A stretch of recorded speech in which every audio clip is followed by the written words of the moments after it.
So, as you may or may not know, I'm Caitlin, and as promised, here's your next Monday video for Budum. So, I'm going to be talking about train people today. Living in New York City, you're bound to find a lot of very interesting people on the trains. So, there are different sects of train people.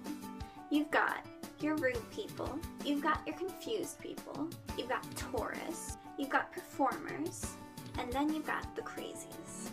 Now mixed in there, you've got your normal commuters just trying to do them, but these different groups of people tend to disturb the peace a little bit. Now, the rude people are usually pretty easy to ignore. They're just assholes. So they come in there pushing you out of the way, throwing elbows like they're in the fucking Hunger Games, and if they don't get that seat, they're gonna lose and fucking die. And then sometimes they're really weirdly okay about touching. Like, alright, so there are several poles going throughout the train. Like, you're supposed to hold on to it. If all the seats are taken, some lucky asshole's already standing by the door. So, let me just give you an example. I'm standing there holding onto the pole like this. Holding onto the pole like this. Okay, I'm standing here doing my thing. There are lots of other people holding onto the pole already. So someone will come in and look at my hand that looks very large on the camera right now. It's actually small. But they look at my hand and two of the other hands are already taking up the pole, and they kind of just go like, why? Why is that okay? That's not okay. It's not. And I have to say, one of my least favorite types of rude people are the ones that just kind of lean on the aforementioned pole. Like, especially, like, it's in the middle of rush hour, and everyone's trying to hold on to the same pole. And this asshole comes, and they try to just casually, like, lean on the pole of hands. So, I have to either very conspicuously, like, punch you in the back a little bit to show my displeasure, or I have to let go and totter back and forth and hope I fall into you. And you know what else? I want an armrest. Some people on a train, just significantly taller people. I am 5'1", so a lot of people, when they're holding the pole above my head, they think it's alright if they're getting a little lazy to just slide their arm down and rest upon my head. And that's not okay. That's pretty fucking gross. That is an invasion of my personal space, and I don't know where you can keep your gross arm to yourself. Fuck you guys. So the confused people are just that. They're confused. And sometimes they're very polite about their confusion. They'll very quietly ask someone about their stops, and it's nice for everyone involved. And sometimes they're not.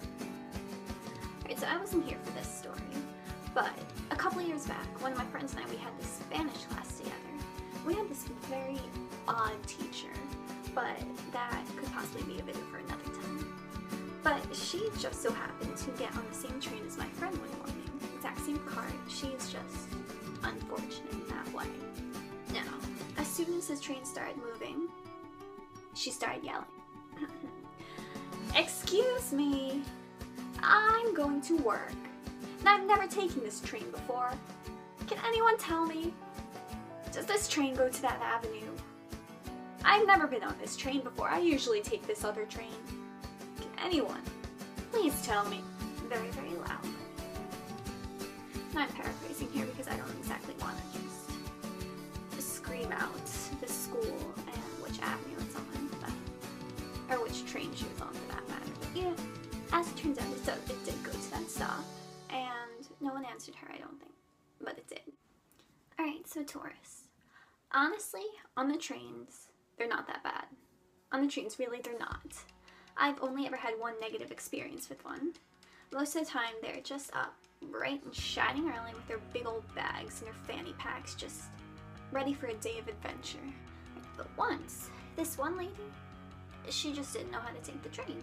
She didn't. She thought it would be a good idea to hold not one, but two poles. Two poles. So she's holding the one pole in the middle, and then this one pole right next to the seat. There's someone sitting right by her arm. So she's holding to two of them. And she just starts swinging back and forth, and back and forth, back and forth, and repeat. So she keeps knocking into me and various other people. So her back is towards me. So I have to glare at her male companion over her head, because what else do I do? I tried to make her stop, but it was to no avail. She just kept right on swinging. So I had to just hold out my hand so her bag would hit that instead of my arm. Because this was before the plague of winter, so I didn't have to wear a gigantic jacket and it would just hit my arm. So her swinging kind of went like this. It was like over and over and over again for the next, I don't know, 4 stops or so, but one of those stops involved like a 5-minute stretch of tunnel. It was a bad time.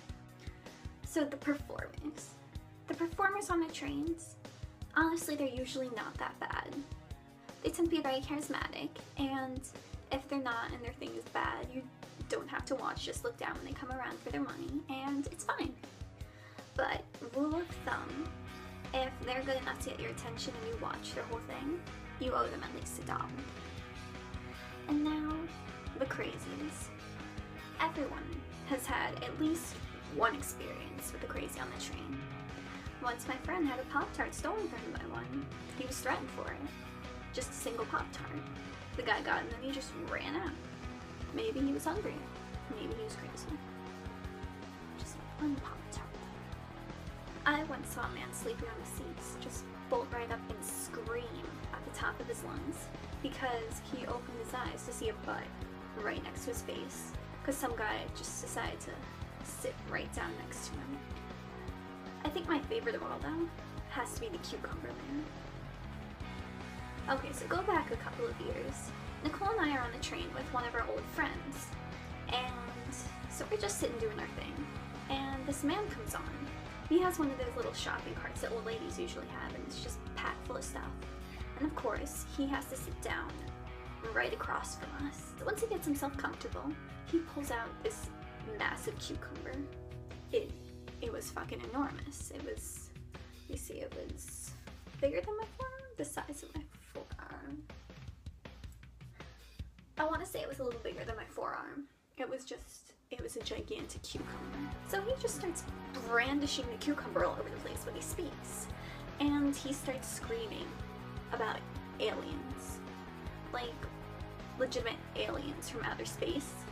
But he seemed a little confused because he's brandishing that cucumber, screaming about how these aliens are going to come down from above, still brandishing his cucumber, and they're going to take our children and our tax money. Honestly, the only thing that would have completed that picture would be a tinfoil hat. Alright, so those are definitely the kind of people that you could see on a train on any given day. If you've got any type of train stories like this, any type of people that you want to talk about, feel free to comment with it. And I'd really, really love it if you were to like, subscribe, comment, do any of those 3 or all of them. That'd be beautiful. And there would be 2 more videos coming this week. Look for Wednesday for Nicole and Friday for Talia's long-awaited introduction video. Thank you so much, and I am off until next Monday. Bye! Shit.